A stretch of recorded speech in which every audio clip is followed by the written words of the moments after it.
if you go back and look at the prior bull markets of the last 50 years in gold, silver tags along, but quite often during a lot of that bull market, silver flip-flops around. But it's late in those bull trends that silver goes ballistic. This is Kaiser Johnson with Liberty and Finance, and these are the Miles Franklin Weekly Specials for December 25th, 2023 through January 1st, 2024, while supplies last. First, we feature 1 10th-ounce gold maples at just $30 over melt with a minimum order of 5.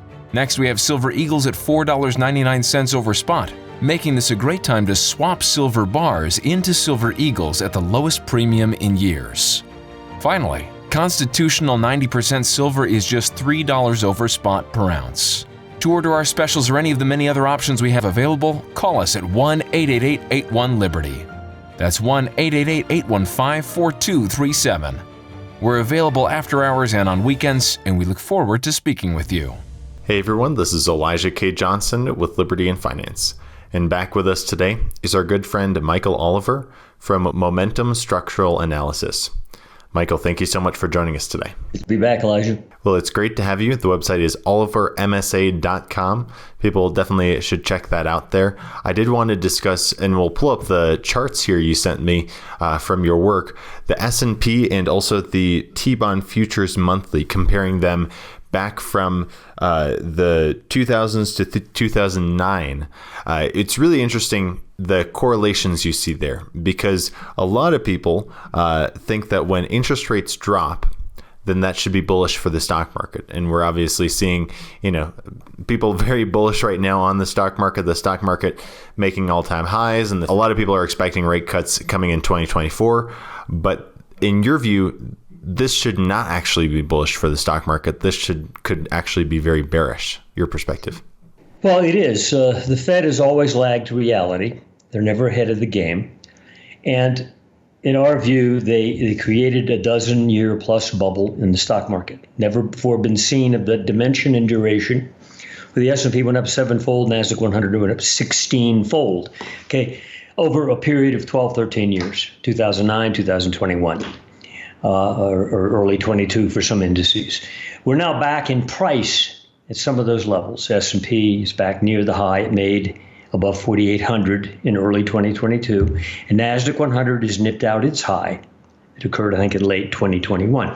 But right now, this enthusiastic buying that we're seeing, I've never seen such frothy, absolute fearless sense of, I got to be there. And yet it's historically archivally incorrect. If you go back and look at the last two major bull market peaks that are on those charts, you'll see the S&P peaked in 2000. By the way, after a period of rate rises by the Fed, they quit raising rates in May of 2000.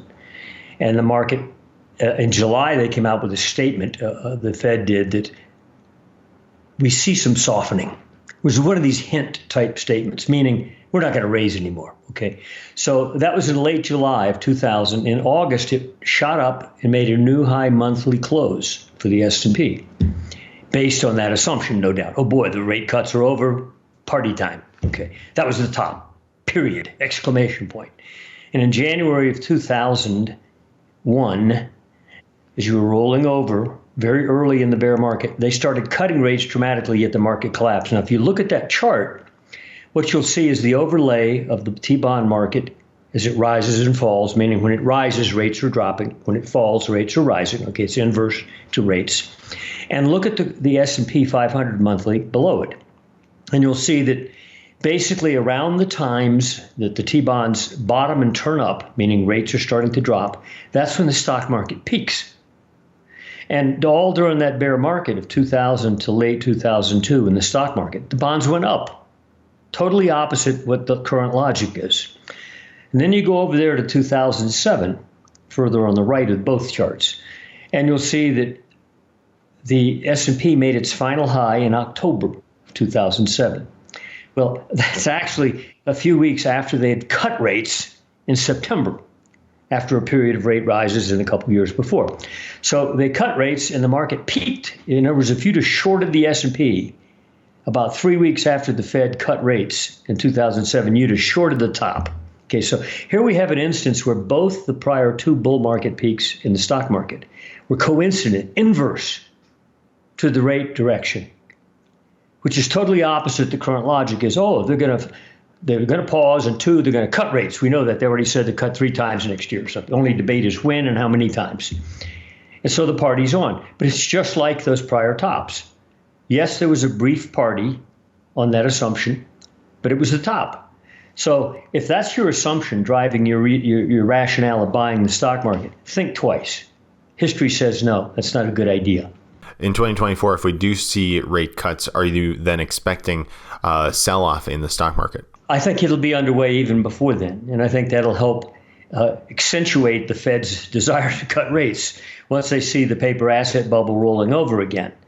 They're probably pretty happy right now that the paper assets are hanging in there. Now, what really spooked the Fed, though, in our view, and we said this in about middle of last year before the T-bond market crashed, and that's what it did from like July, August, September to October, meaning yields rose, T-bond prices collapsed. We thought that would spook the Fed. That's one asset that they don't want to see get out of control, become illiquid, go the wrong way. And it certainly wasn't, quote, incremental. You know, they like to do things incrementally, you know, like they're scientists or something. Well, their T-bond market crashed on them. So that says you're not in control of anything.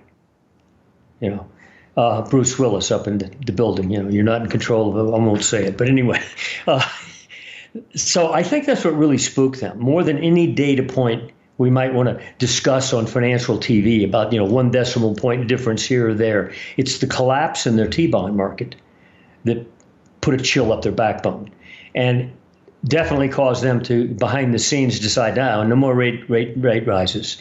And we'll put the hint out that we're going to cut too.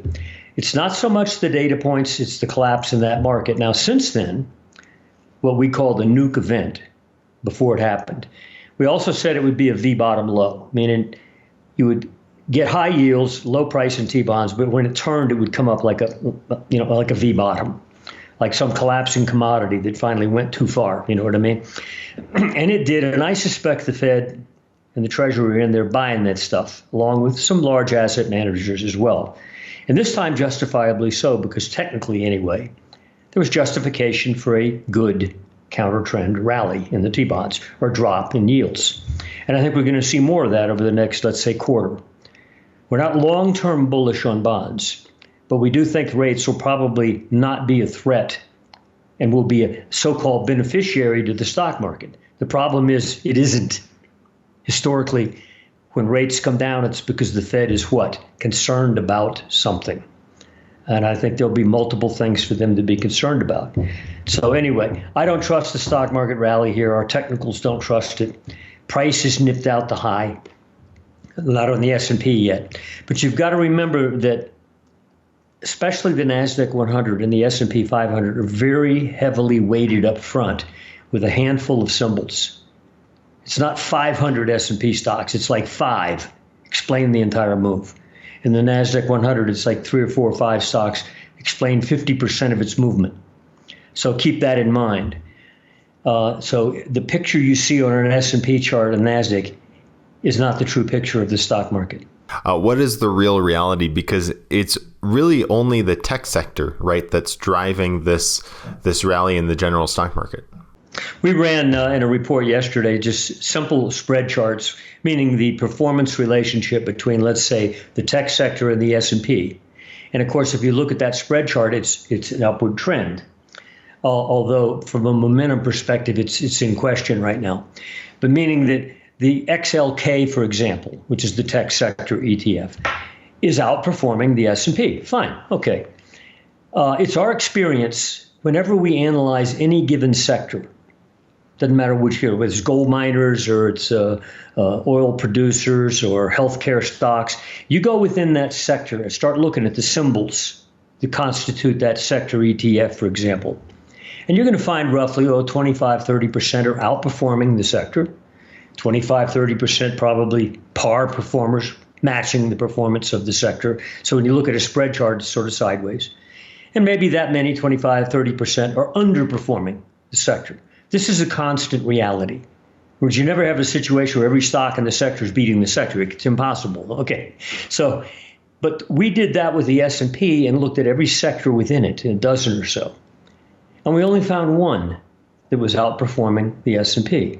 One out of like a dozen sectors. All the rest, if you look at their spread charts, relative to, for example, where they were at the depths of the 2009 low, they're in a downward trajectory. They've been losing value relative to the S&P, and only one sector out of that dozen is outperforming, and that's the tech sector. So that's a highly imbalanced situation. It's bizarre almost, and it warns you of the narrowness of this stock market advance. Cautions you. Don't be so excited about a quote new high in the S&P or a new high in the NASDAQ 100. It's extremely narrowly weighted. Now, your perspective on the recent action in the gold market. Obviously, we had a few weeks ago the pierce of the $2,100 level. And right now, as we speak on Thursday morning, it seems like kind of afternoon in Eastern time here, it seems like we're testing again that 2,100 level. We're about 2080, 2090 right now. Yeah, it's what happened in our view when gold went up early this month. In fact, it was December the 3rd, Sunday night electronic trading. Gold tagged the front active month, February, tagged 2,100 for the first time in history. All the prior highs of 2020, 2022, and early this year were all up in the 2050 level, but never could get to 2,100 on a $50 increment basis. When you hit 2,100, there were so many buy stops that were just laid there, ready to be triggered.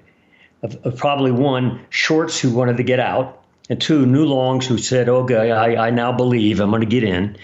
And within 40 some odd minutes, you went from 2,100 to 2,150 with about just short of 50,000 contracts traded. That's unbelievable. What it says is there was a massive amount of buy stops there that once you hit 2,100, they were executing the orders, okay? And you gushed $50 higher.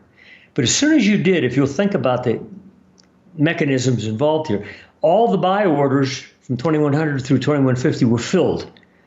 So if the market started back down, and as I understand it, the Bank of International Settlements sold some gold there was nothing below. I mean, all your buy orders had just been exhausted. So it was like a void. So when they sold, whoosh, you went back down and you dropped for 1 week, got down under 2,000 again. I think it was 2080 something. And all of a sudden you're back up pressing 2,100 again, this time resolutely, not explosively, meaning demand is driving gold right back up again. So that collapse we saw from that 2,150 high was largely an aberrational thing due to the nature of the orders that were filled, the void in the market, and therefore that it largely explains the vacuum effect when it started back down again. But then again, demand came in and we're back up pressing that level. Where you close the month here tomorrow. It's a new high monthly close, new high monthly close above prior highs, et cetera, and it did it resolutely. So we still see gold as quite an opportunity. We see it as the prime alternative to the other asset categories, including T-bonds, which we're positive on T-bonds right now in terms of rising price, lower yields, but not in the long term. Gold is, I think, the chief beneficiary because, again, the Fed has to soften, and that's what drives gold, is central bank monetary flooding. Now, as we look into 2024, if we do make that all-time record yearly close, how does that change the sentiment, or how does that change the mind in the people who are trading the market? I think it's already started to change in that there are already some asset managers out there, very large ones, the Ray Dalios of the world, Druckenmiller, Gundlach, and so forth, who've expressed views that are pretty clear and sometimes not so clear, but clearly you can imply that they're not real trusting in the stock market. Now, any large portfolio manager running a large fund, you have to be there if it's going up. Okay, so even if you don't like the stock market, you're competing not with the market, but with your competitors, other asset managers. And if they're long the stock market, and despite the narrowness of the advance, they're making money and you're not, it hurts you. So you have to be a buyer, even if you're a doubter. But over time, enough evidence builds up in their minds to where they shift some degree of money into the monetary metals, or more likely into the blue chip gold miners. Not the juniors or the micros, but the blue chips like the Newmont Mining, Barrick Gold, and so forth. Lately, we've seen evidence, technical evidence in our view, that those big blue chip miners, which have underperformed gold since about a year ago. In other words, while gold went into mostly a range-bound situation, they actually declined. They are now turning up credibly. In fact, more so than gold is on a percentage basis compared to like the low that was made a month or two ago, for example. And I think it's evidence that you're getting large asset managers who are not gold bugs now, but who see the monetary consequences of what's out there. They see that the Fed's going to have to soften to protect their bond market, for one thing. They also don't trust the economic metrics, the data points. Besides, those data points always lag the stock market anyway. In other words, it's never at the top that you all of a sudden see all these truckloads of very negative data points. They come in later. So these large professional asset managers, I think, are making that decision to shift. And of course, with gold miners being a very small sector, what does that mean? It's they're grabbing a wet bar of soap. And that's why we're seeing the blue chip gold miners start to outperform again. So I think it's happening, that transition. And once we get some evidence of rollover again in the stock market, it won't take a lot. You're going to get more of that asset class flow out of stocks into gold mining stocks. And that'll be further evidence that, there's a mental shift underway. When it comes to silver, what are you seeing there? I know the chart isn't as positive as we're seeing for gold, at least not as obviously positive, but your perspective. Silver will outperform gold over the next year or so. And if you go back and look at the prior bull markets of the last 50 years in gold, silver tags along, but quite often during a lot of that bull market, silver flip-flops around, sort of like a wet noodle. It's going up gradually with gold, but it's not sort of with the same tonal firmness. And so it's discouraging to look at silver. But it's late in those bull trends that silver goes ballistic. It's the poor man's gold, so to speak. Now, I don't know to what extent that's the driver, but you look, for example, at the bull market that peaked in 1980 for gold. Gold had gone from a low of 103 in the summer of 76. And by 1980, January 1980, it was 850. Okay, huge move. But a lot of the gold move occurred in that last year, 1979. But if you look at silver in that last year of what had been, multi-year bull market, actually you can go back to the early 70s where that bull market really began in the $30 zone. Silver went ballistic. It beat the pants off of gold. And the same is true in the 2000 to 2011 bull market in gold, where in 2010, silver started to outperform gold vastly. And we expect the same thing now. So what we're monitoring for is not just the net trend and the momentum dynamics of silver, which are, by the way, positive. Yes, they seem to be lagging gold, but they're really not. There's more waffling sideways for the last year in terms of where's silver in relation to gold. It won't take a lot in terms of that spread relationship. For example, I think the spread right now is about 1.8 something percent. You get up to about 1.2 something percent on silver versus gold, meaning 1.18% is where it is now. You get up to about 1.2% where the ounce of silver is worth that much of gold. You're going to break the spreads out, meaning the spread relationship between silver and gold will go from a corrective mode or sideways mode recently into an uptrend again. And I think that'll be pretty much timed with silver starting to go ballistic again. And frankly, I've said it before and I still stick with it. In the latter phase of this bull market, and we might be approaching that in 2024, 2025. After all, it's been an 8-year-old bull market already. Gold bottomed 8 years ago to the month, okay?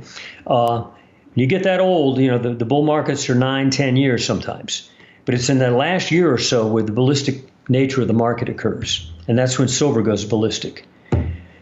And a point I've made before is that's when silver could go up to, for example, if you look at a silver spread versus gold going back 50 years, you'll see that it's gone up to 2.5 to 3.5% of the price of gold quite a few times, not just during those bull trends, where the 1 ounce of silver is worth 2.5% of the price of gold. Well, if gold does a normal geometric, logarithmic scale uptrend, as it's done a couple times in the last 50 years, where you measure bear low to bull high, eightfold moves. They're almost common. Well, we started from 1,050. Eightfold means $8,000 gold. And you think that's outlandish. Well, it's done that ratio move a couple times before in the last 50 years and had far less motivation to do it than our fundamentals right now, which are far more dangerous and therefore positive for gold. Well, if gold went to 8,000 and silver went up to 2.5% of the price of gold again, whoa, a couple $100 silver. Now, is that outlandish? No, it's not. Think about it. And a lot of that usually occurs very late in the bull trend. And I think we're starting to get into that phase right now. Looking forward to 2024, I know you recently discussed how bank stocks are dramatically underperforming the stock market. Your perspective on the banking sector in this coming year? Yeah, no, it crashed in March. We all know that. And by crash, I meant the 30% drop in a matter of weeks. Okay, that's a crash. We called that in late January. We said the banks are about to roll over. And at that point, banks were performing better than the S&P, at least over a short-term period of time. They crashed in March. And I'm not just talking about the regionals, but KBE, which contains ETF, contains the big, the too big to fail banks, and Citibank, Bank of America, and so forth, which look very bad. In other words, they came back down, took out the 2022 price lows. Now, they've had a rally since, but they took out the lows of 2022. That's like the S&P trading down under 3,500, which is where it made a low in 2022.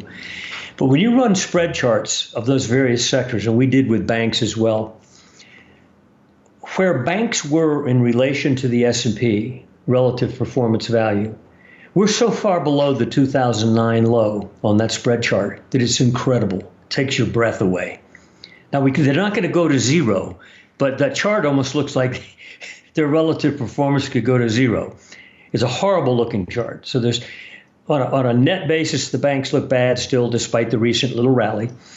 And on a relative performance basis, they're a disaster.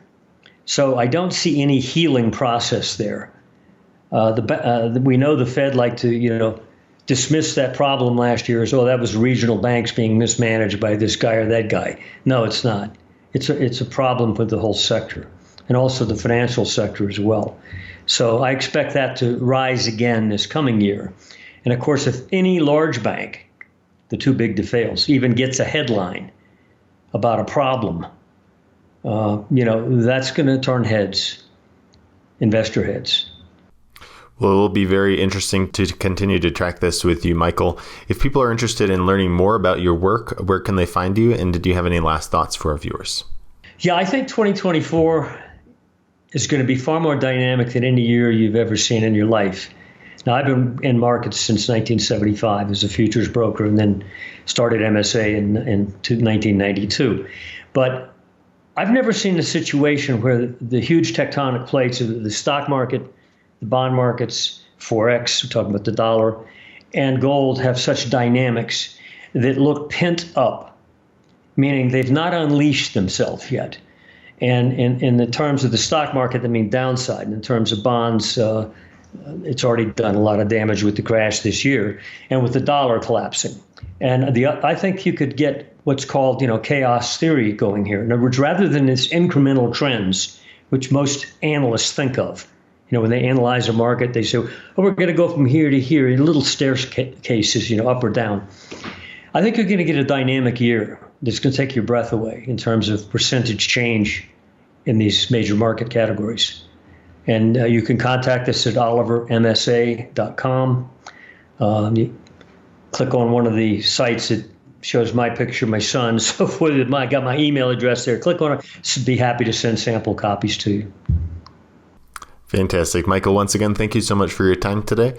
And this whole year really giving us insights into the momentum of the markets here. So thank you once again and Happy New Year. Thank you, Elijah. This is Kaiser Johnson with Liberty and Finance, and these are the Miles Franklin Weekly Specials for December 25th, 2023 through January 1st, 2024, while supplies last. First, we feature 1 10th-ounce gold maples at just $30 over melt with a minimum order of 5.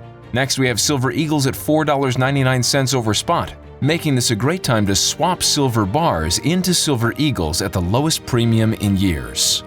Finally, constitutional 90% silver is just $3 over spot per ounce. To order our specials or any of the many other options we have available, call us at 1-888-81-LIBERTY. That's 1-888-815-4237. We're available after hours and on weekends, and we look forward to speaking with you.